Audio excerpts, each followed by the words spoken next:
శాసనమండలి సభ్యత్వానికి తెలంగాణ జాగృతి అధ్యక్షురాలు కల్వకుంట్ల కవిత రాజీనామాను శాసనమండలి చైర్మన్ గుత్తా సుఖేందర్ రెడ్డి ఆమోదించారు. 2021లో నిజామాబాద్ స్థానిక సంస్థల నుంచి శాసనమండలికి కవిత సభ్యురాలిగా ఎన్నికయ్యారు. బీఆర్ఎస్ పార్టీకి ఎమ్మెల్సీ పదవికి సెప్టెంబర్ 3న ఆమె రాజీనామా చేశారు. సోమవారం కౌన్సిల్లో ప్రసంగించి కవిత తన రాజీనామాను ఆమోదించాలని చైర్మన్ మరోసారి విజ్ఞప్తి చేశారు. కవిత సమర్పించిన రాజీనామాను మంగళవారం నుంచి అమల్లోకి వచ్చేలా శాసనమండలి చైర్మన్ ఆమోదించారు.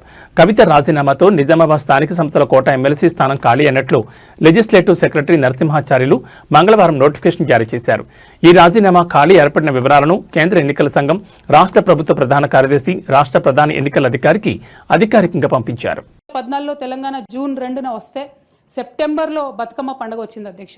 నేను అంతకుముందు తెలంగాణ జాగృతి నుంచి దాదాపుగా 8-9 సంవత్సరాల నుంచి కంటిన్యూస్గా బతుకమ్మ పేరుతోని ప్రతి సంవత్సరం కార్యక్రమాలు చేసేదాన్ని అధ్యక్ష. 2014లో వచ్చినటువంటి బతుకమ్మ, తెలంగాణ రాష్ట్రం ఏర్పడ్డ తర్వాత వచ్చినటువంటి మొదటి బతుకమ్మ నుండే నా మీద రిస్ట్రిక్షన్స్ ప్రారంభమైనాయి అధ్యక్ష.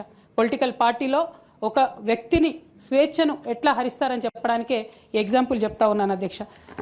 ఇక్కడ పర్సనల్ ఇష్యూస్ మాట్లాడకుండా నేను రూల్ పొజిషనే కోట్ చేసి మాట్లాడతాను అధ్యక్ష. Section 29A of representation of people's act ఉంటుంది అధ్యక్ష. It is a statutory obligation for political parties to follow democratic norms. అంటే ఒక వ్యక్తి ఒక పార్టీలో చేరాడంటే ఆ వ్యక్తి యొక్క భావజాలాన్ని కానీ, ఆ వ్యక్తి యొక్క భావ ప్రకటన స్వేచ్ఛను కానీ ఆ పొలిటికల్ పార్టీస్ హరించడానికి లేదు అధ్యక్ష. నేను గత 8 సంవత్సరాలుగా ఇండిపెండెంట్గా ఒక వ్యక్తిగా సంస్థను నడుపుతూ చేస్తున్నటువంటి ప్రయత్నాలని అడ్డుకట్ట వేయడానికి మొదటి రోజు నుంచే ప్రయత్నం జరిగింది అధ్యక్ష.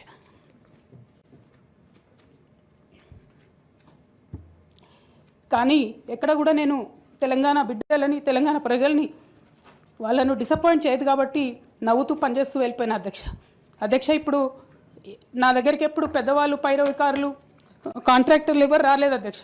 నేను ఎప్పుడు కూడా పేద ప్రజల మధ్యలోనే ఉండి పనిచేస్తున్నాను అధ్యక్ష.